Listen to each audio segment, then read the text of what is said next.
Dear world, I understand that you are upset with us here in Israel.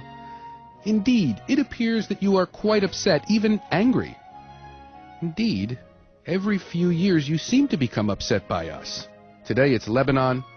Yesterday it was the brutal repression of the Palestinians. Before that it was the bombing of the nuclear reactor in Baghdad and the Yom Kippur War and the Sinai campaign.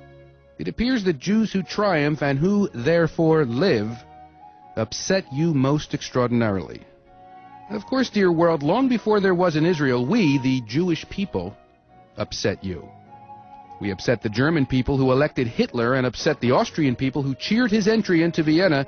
And we upset a whole slew of Slavic nations, Poles, Slovaks, Lithuanians, Ukrainians, Russians, Hungarians, and Romanians. And we go back a long way in the history of world upset.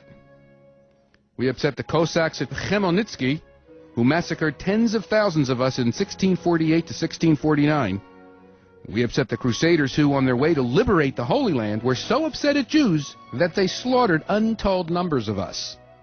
And for centuries we upset the Roman Catholic Church that did its best to define our relationship through inquisitions, and we upset the arch enemy of the Church, Martin Luther, who in his call to burn the synagogues and the Jews within them showed an admirable Christian ecumenical spirit.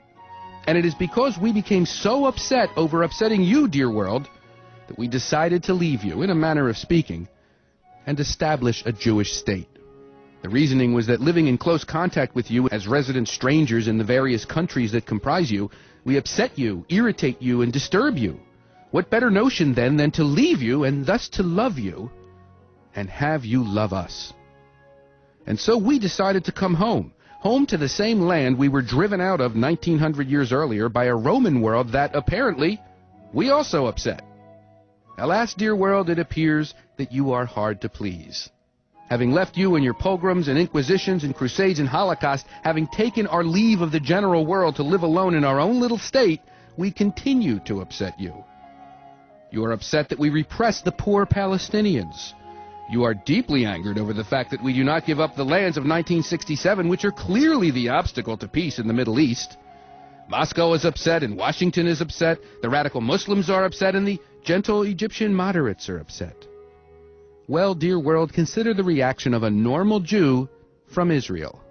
In 1920, in 1921, and 1929, there were no territories of 1967 to impede peace between Jews and Arabs.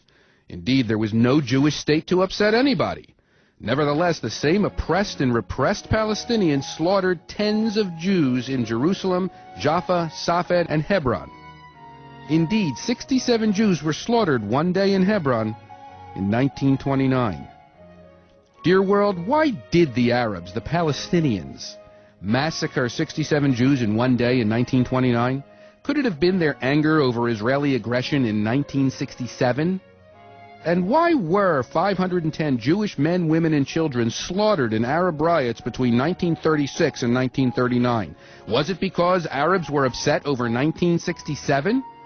And when you, dear world, proposed a UN partition plan in 1947 that would have created a Palestinian state alongside a tiny Israel, and the Arabs cried no and went to war and killed 6,000 Jews, was that upset caused by the aggression of 1967?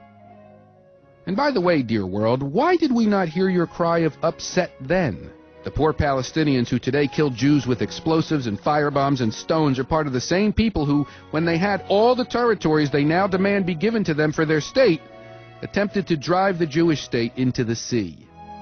The same twisted faces, the same hate, the same cry of Itbach al-Yahud, slaughter the Jew, that we hear and see today were seen and heard then.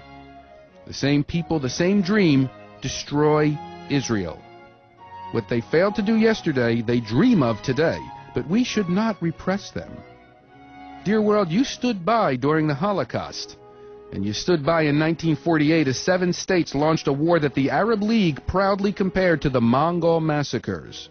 You stood by in 1967 as Nasser, wildly cheered by wild mobs in every Arab capital in the world, vowed to drive the Jews into the sea.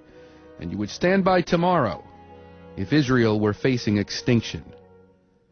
And since we know that the Arabs dream daily of that extinction, we will do everything possible to remain alive in our own land If that bothers you, dear world, well, think of how many times in the past you bothered us. In any event, dear world, if you are bothered by us, here is one Jew in Israel who could not care less.